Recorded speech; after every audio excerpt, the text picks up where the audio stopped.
Hola, ¿qué tal, chicos? Bienvenidos a su clase de Química 2. Bienvenidos al nuevo trimestre. Y en esta unidad vamos a ver estequiometría. Ya a partir de Química 2 ya es un poquito más práctico que teórico. Entonces vamos a estar viendo principalmente lo que son ecuaciones, vamos a estar viendo reglas de tres, vamos a estar viendo todo lo correspondiente a el cálculo o balanceo de materia. Bueno, en Química 1 en la unidad número 1 vamos a ver lo que es estequiometría. En estequiometría vamos a ver primero lo que son, ¿cómo se llama? Las teorías de la materia, de la conservación de la materia. También vamos a ver vamos a ver también cómo obtener pesos moleculares. Entonces vamos a iniciar con las teorías de la materia. Vamos a iniciar con el principio de Lavoisier-Lomonosov. Bueno, el principio de Lavoisier-Lomonosov nos menciona que la materia no se crea ni se destruye, solo se transforma.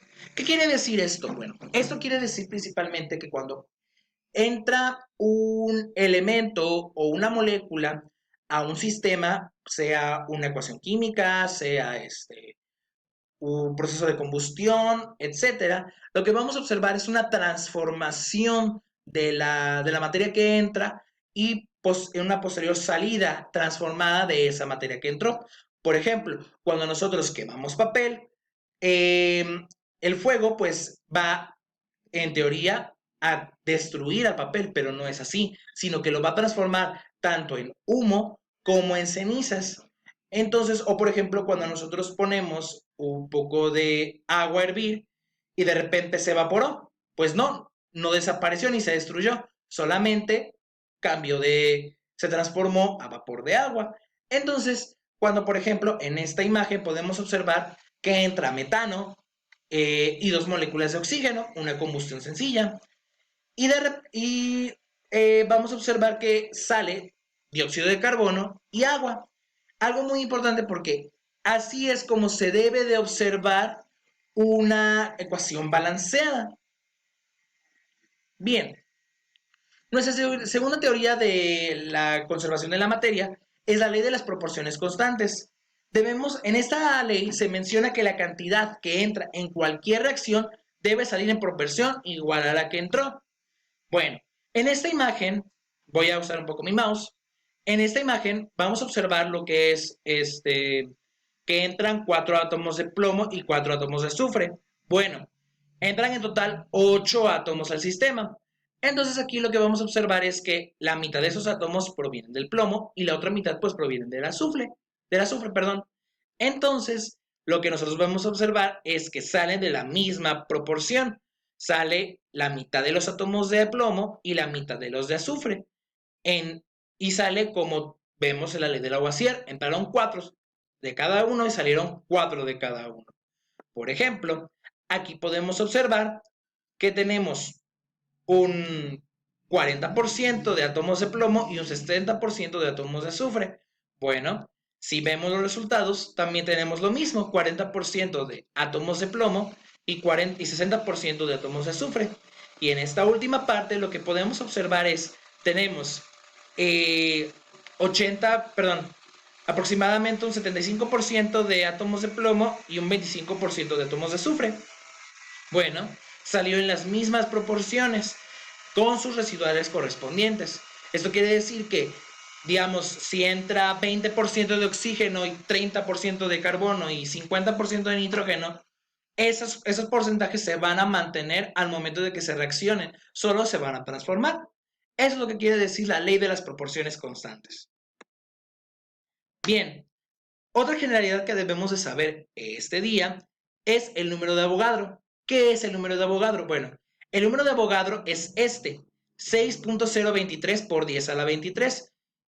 Y nos menciona a cuántos átomos se requieren para formar un mol.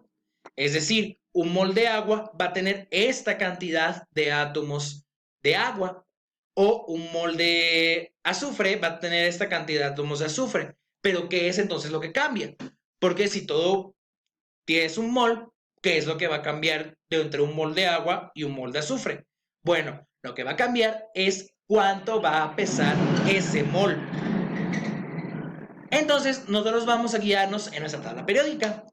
En nuestra tabla periódica tenemos, este es el número atómico, esa es electronegatividad, energía de ionización, esas son sus valencias, esa es su configuración electrónica y ese es el nombre del compuesto y ese es el símbolo del compuesto. Bueno, nosotros nos vamos a guiar sobre este número, 12.01115. ¿Por qué? Porque se supone que 12 gramos de carbono nos va a dar en total 1 mol de carbono. ¿Y para qué nos sirve esto? Bueno, nos servirá para obtener mol. ¿Cuánto pesará 1 mol de cierto compuesto? O lo que se le llama lo mismo, el peso atómico de un compuesto. Entonces, regresemos. Utilizaremos este número de cada elemento según la tabla periódica, masa atómica. Entonces, vamos a iniciar con un ejemplo sencillo. El ejemplo número 1 es hidróxido de sodio. Iniciamos con que la masa atómica del sodio es de 23 porque este elemento lo conforma sodio, oxígeno e hidrógeno. Entonces, la masa atómica del sodio es de 23. La masa atómica del oxígeno es de 16 y la masa atómica del hidrógeno es de 1. Ahora, lo que tenemos que hacer es multiplicar cuántos átomos tenemos de cada uno. En este caso tenemos 1, 1 y 1 por la masa atómica de cada elemento. Esto es lo correspondiente al sodio, eso es lo correspondiente al oxígeno y eso es lo correspondiente al hidrógeno. Entonces nos da 23, 16 y 1. Después de eso, después de que tengamos estas tres multiplicaciones o las multiplicaciones que necesitemos, vamos a realizar la suma correspondiente, 23, 16 y 1, para que nos dé 40 gramos. Siempre van a usar la medida gramos sobre mol. Si, por ejemplo, les da 120 gramos sobre mol. Si les da 80 gramos sobre mol. Y eso significa que 1 mol de hidróxido de sodio pesa 40 gramos. Vamos con un segundo ejemplo, uno más complicado. Vamos a observar qué elementos forman el compuesto. Bueno, ese sería nuestro primer paso. ¿Qué elementos conforman el compuesto? ¿Ya lo copiaron? Perfecto. Entonces, ¿qué elementos conforman este compuesto? Pues son 3, hidrógeno, azufre y oxígeno.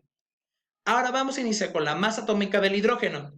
¿Cuál es la masa atómica del hidrógeno? Pues es 1. La masa atómica del azufre es 32 y la masa atómica del oxígeno es 16. Ahora hay que realizar las multiplicaciones. Ese sería nuestro segundo paso. 2. ¿Por qué? Porque tenemos 2 átomos de hidrógeno en nuestra molécula por 1, que es el peso atómico del hidrógeno. 2 por 1, 2. Tenemos un átomo de azufre en nuestra molécula por 32. El 32 pues es la masa atómica del azufre. Nos da igual a 32. Tenemos 4 átomos de oxígeno por 16, que es el peso atómico del oxígeno. 4 por 16, 64. Sumamos los resultados y nos da 2 más 32 más 64, que nos da 98. Y este número le pondremos siempre gramos sobre mol, lo que nos quiere decir que 1 mol de ácido sulfúrico es igual a 98 gramos. Bien, sus actividades a realizar para la próxima semana. Vamos a obtener las masas atómicas de las siguientes moléculas, que es permanganato de potasio, ácido clorhídrico y bicarbonato de sodio. Luego van a participar en el foro. Eliminen esto. Van a participar en el foro. El foro les va a apoyar porque yo voy a estar contestando sus preguntas. Y recuerden también que las actividades valdrán un 5% de su calificación final, 4% de la tarea, que es esto, y 1% del foro. Les agradezco mucho la atención prestada. En la siguiente clase veremos molaridad de soluciones. Que tengan una excelente semana.